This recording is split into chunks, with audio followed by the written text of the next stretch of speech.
नमस्कार। आप सभी का स्वागत है दोस्तों, स्वयं से साक्षात्कार की इस कड़ी में जिसका शीर्षक है तपस्या। हम धार्मिक जगत में तपस्या के बारे में जो कुछ समझते थे और तपस्या के बारे में प्रज्ञान पुरुष के अंदर जो सत्य उजागर हुआ है उसके बारे में हम आलोचना कर रहे थे। आइए एक बार फिर प्रज्ञान पुरुष को सुन लेते हैं और सुन के फिर तपस्या की उस आलोचना में हम जाते हैं। तो इसीलिए जो बात हम मुख में कहते वो बात के साथ सबको पूरा संबंध नहीं है। ऐसी है हमारी संसार के हाल। बहुत चीज़ हम बोलता है लेकिन ठीक से जानते नहीं। ठीक से जानने के लिए हमारी कुछ कोशिश करने पड़ेगा, उसको कहते तपस्या। प्रज्ञान पुरुष का कथन रहा, तो इसलिए जो बात हम मुंह से कहते हैं उस बात के साथ सबका पूरा संबंध नहीं है। ऐसा है हमारे संसार का हाल। बहुत कुछ हम बोलते हैं परंतु ठीक से जानते नहीं। ठीक से जानने के लिए हमें कुछ कोशिश करनी पड़ेगी, उसको कहते हैं तपस्या। अब ये तपस्या हमारे जीवन में, रोजमर्रा के जीवन में कैसे कार्यकरी हो, हम लोग ये आलोचना पिछली कड़ी में कर रहे थे। और हमने जहां ये आलोचना छोड़ी थी वो जगह है कि तामसिक राजसिक गुण जब समाप्त हो जाते हैं, सात्विक गुणों का प्रकाश होने लगता है किसी जिज्ञासु में, आत्मगुरु के निर्देश अनुसार, उनके अनुशासन से, तब क्या होता है वो चीज़ पे हम आ रहे थे। वहाँ पे गुरु कह रहे हैं कि तमोरजोगुण की जड़ता और विकार आदि तपस्या के माध्यम जो ताप उत्पन्न होता है उससे जलकर नाश हो जाते हैं। तब सत्व गुण का प्राधान्य बढ़ता है। तपस्या के अंत में सत्व गुण भी समाप्त हो जाता है और अंतर में शुद्ध सत्व गुण का प्रकाश होता है। इसके फलस्वरूप जीवन के जो स्वभाव दोष हैं वे गुण मुक्त हो जाते हैं और स्वबोध में प्रतिष्ठित हो जाते हैं। अर्थात ये जो सात्विक राजसिक तामसिक गुणों का खेल है, क्योंकि कोई भी गुण ऐसा नहीं है जो इंडिविजुअली अलग से रह सकता है। सात्विक गुणों की अगर बहुत उच्च अवस्था भी आती है लेकिन तामसिक राजसिक गुण रहते हैं फिर भी उसमें। और ये तामसिक राजसिक गुण एक पर्टिकुलर परिस्थिति में, अवस्था में फिर से जागृत हो जाते हैं। इसीलिए बड़े बड़े मुनियों का, बड़े बड़े तपस्वियों का पतन हो जाता है किसी ना किसी कारण से, क्योंकि वो लोग शुद्ध सत्व की कैटेगरी में पहुंचते नहीं हैं, जो कि ईश्वरीय अवस्था है हमारे केंद्रीय जगत में, हमारे ही अंदर है, बाहर नहीं। हम भूल गए हैं और इसी को बारंबार याद करते हैं इन वानियों के माध्यम से। आगे कहते हैं, उदाहरण के तौर पे ये एक प्रसंग में कहा जाता है कि लोहा स्वरूपतः बहुत कठिन धातु है। इसके अंदर शक्ति, प्राण जो है वो एक स्थूल जड़ीभूत अवस्था में है। एक जड़ता के रूप में प्राण इसके अंदर मौजूद है, वह सुप्त है, सोया हुआ है। लेकिन जैसे ही अग्नि के संयोग में आता है, ये शीतल लोहा भी उत्तप्त हो जाता है और गर्म हो जाता है। उत्ताप के अधिक होने के कारण वह लाल हो जाता है, उसके बाद वह सफेद हो जाता है। देखिए, संयोग में आया अग्नि के एक शीतल पदार्थ, जड़ीभूत पदार्थ, उसके अंदर कैसे कैसे परिवर्तन होने लगा। पहले वो लाल हुआ, उसके बाद वो सफ़ेद हुआ। हम लोग ये प्रयोग करके देख सकते हैं, लोहे का कोई एक पीस लेके उसमें ये प्रयोग करके देख सकते हैं। आगे कहते हैं कि तब वो गलने लगता है और तरल होकर बहने लगता है। ये गलित तरल लोहा जब किसी छाछ में डाल दिया जाता है तो उसकी आकृति में एक वस्तु तैयार हो जाती है। तप्त लोहा के अंदर जो उष्णता है, जो उसके अंदर की गर्मी है, जो उसके अंदर की ज्योति है, तारल्य है, वह उसका निज धर्म नहीं है। ये बहुत गौर करने वाली बात है। लोहे का निज धर्म जो है, जो उसकी नॉर्मल अवस्था है, वहाँ से जब अग्नि संयोग में हुआ तो उसके अंदर क्या क्या सृष्ट हुआ? उष्णता आई, ज्योति आई और उसके अंदर एक तारल्य आया। इतना काठिन्य था उसके अंदर, इतनी कठिन चीज़ थी, उसके अंदर एक तारल्य आ गया। आगे क्या कहते हैं? आगे कहते हैं कि ये जो आरोपित अग्नि का धर्म है उसके खुद का धर्म नहीं है। अग्नि के संपर्क में अग्नि का धर्म लोहे के अंदर संचारित हो गया। ये एक उदाहरण है जो जागतिक उदाहरण है, समझने के लिए दिया जा रहा है। चैतन्य के संस्पर्श में शक्ति के अंदर चैतन्य का धर्म संचारित हो जाता है, वैसे ही चैतन्य के बीच में शक्ति का धर्म संचारित हो जाता है। उभय का धर्म उभय दोनों के अंदर आरोपित हो जाता है। इसी को अनन्याध्यास कहा जाता है। वह अभ्यास भाव का ही दोष है, अंतर स्वभाव का ही दोष है। इस प्रसंग को हम पूर्व में आलोचना कर चुके हैं। आगे कहते हैं, उत्तप्त अति गर्म रक्तिम लोहा के अंदर जब जल या कोई बारी बिंदु पतित होती है तो वो जो उत्तप्त लोहा है वो उसको 1 सेकंड में खींच लेता है, और वो जो बारी बिंदु है, पानी की बिंदु है, वो धुआं होके उड़ जाती है, वाष्प होके उड़ के चली जाती है। उसी रूप तपस्या के द्वारा तपित चित्त जो होता है, सद्गुरु के पास आत्मविद्या श्रवण मात्र संपूर्ण आत्मसात कर लेता है। अगर कोई चित्त अभ्यासों के परिवर्तन के माध्यम से तपित हो जाता है तो वो तपित चित्त जब सद्गुरु के सानिध्य में पहुंचता है तो वो सद्गुरु से तुरंत आत्मज्ञान को आत्मसात कर लेता है। जैसे कि एक बहुत गर्म लोहे के ऊपर 1 बूंद पानी की जब गिरती है तो वो कहीं इधर उधर नहीं जाती है, वो कंप्लीटली उस लोहे के अंदर ही समा जाती है।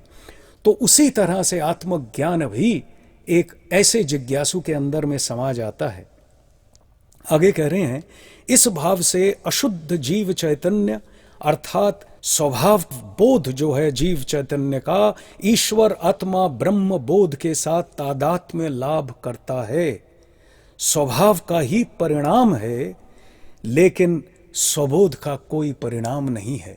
स्वभाव हमारा स्वबोध में परिणामित होता है, लेकिन स्वबोध का कोई परिणाम नहीं है, क्योंकि स्वबोध परिपूर्ण है, एक है, उसमें 2 नहीं है, तो परिणाम कहाँ से आएगा? तो ये है हमारे आत्म तत्व। एक बंगाली किताब, उसका मैंने आपको ट्रांसलेशन कर दिया। आगे एक किताब पे और जाते हैं। देखिए, इस साधना और तपस्या के ऊपर सद्गुरु ने इतनी बातें कही हैं। मैं बहुत छोटे तौर पे कुछ संग्रह किया है मैंने, और करके आप लोगों के सामने रख रहा हूँ कि आज के युग की तपस्या क्या चीज़ है। इस चीज़ को समझने के लिए इन बातों पे हमें गौर करना पड़ेगा। एक एक लाइन के सद्गुरु के वचन हैं। कह रहे हैं, इंद्रिय प्राण मन की एक तान एक मुखी गति, एक लक्ष्य स्थिति प्रवृत्ति का अभ्यास ही है तपस्या का तात्पर्य। स्वभाव व अभ्यास का परिवर्तन ही है तपस्या। अब ये जो स्वभाव या अभ्यास का परिवर्तन ही तपस्या है, इसको उन्होंने एक डिफरेंट जगह पे एक्सप्लेन किया है कि ये क्या चीज़ है। ये हमें समझना ज़रूरी है, क्योंकि हमारा ये डेली का रूटीन है। एक अभ्यास में ज़िंदगी जीते हैं और एक स्वभाव में हम रहते हैं। कहते हैं, सिर्फ मात्र साधु संग करने से, भक्ति प्रदर्शन करने से ही जीवन में परिवर्तन नहीं आता है।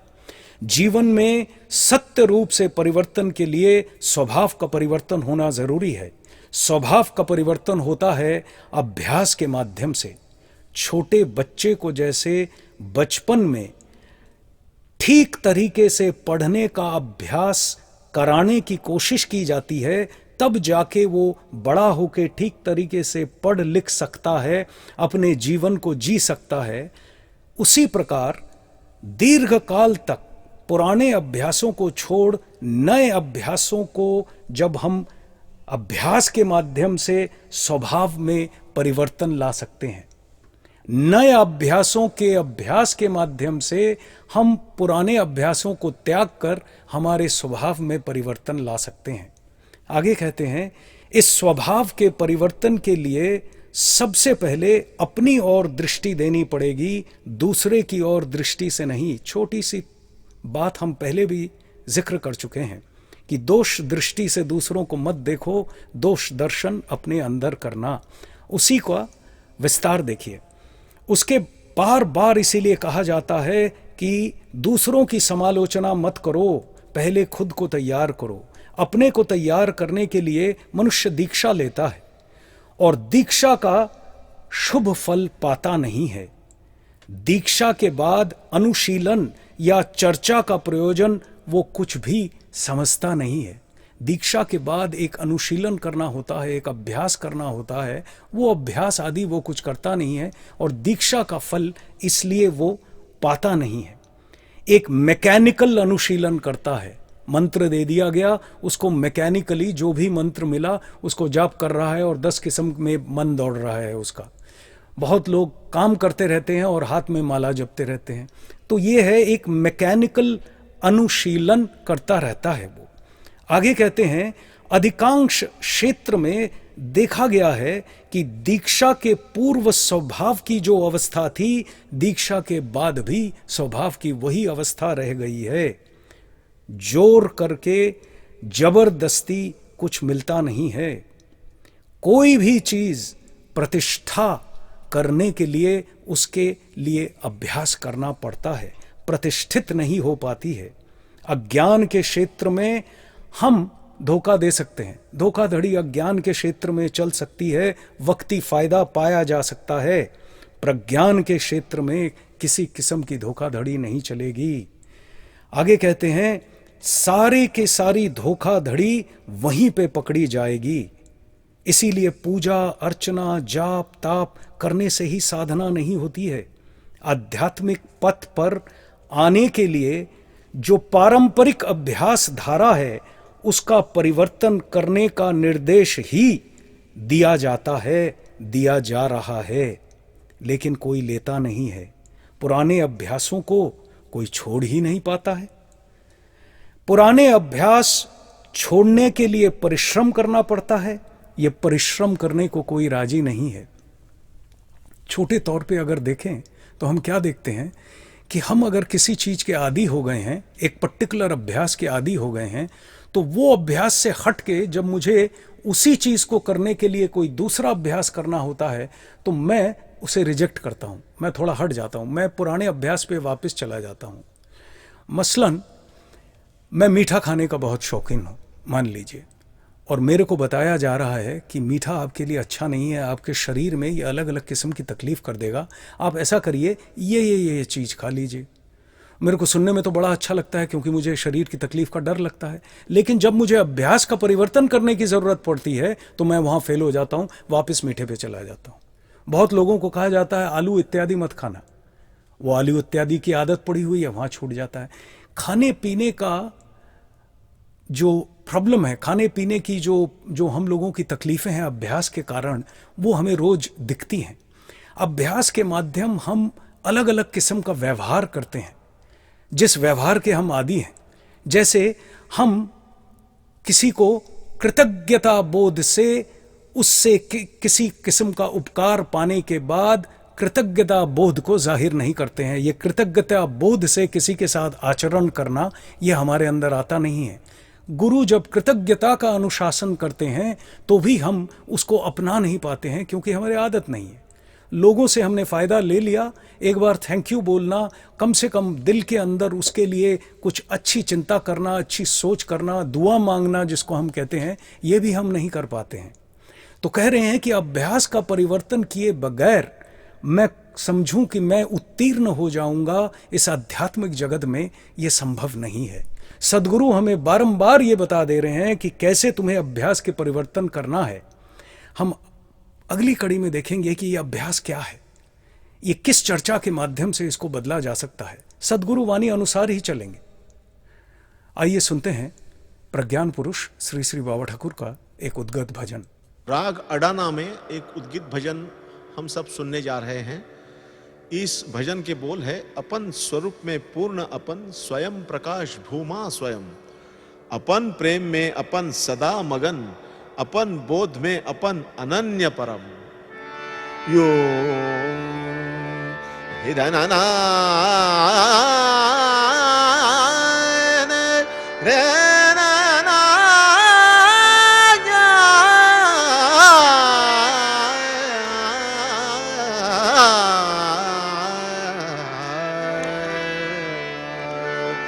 अपन स्वरूप में पूर्ण, अपन स्वयं प्रकाश भूमा स्वयं, अपन स्वरूप में पूर्ण, अपन स्वयं प्रकाश भूमा स्वयं, अपन प्रेमे अपन सदा मगन, अपन बोधे अपन अनन्य परम, अपन प्रेमे अपन सदा मगन, अपन बोधे अपन अनन्य परम, अपन स्वरूप में पूर्ण,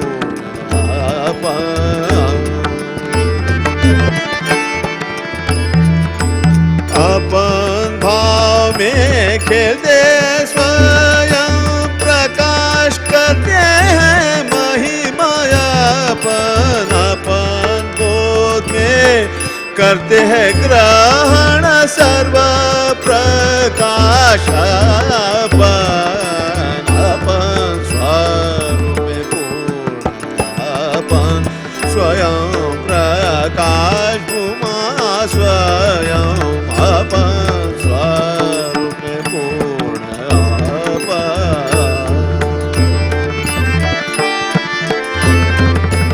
अपन बोध में करते हैं धारण, अपन बोध में करते आस्वादन, अपन वक्षे अपन स्वयं नित्य करते हैं विचारण, अपन स्वरूप में पूर्ण,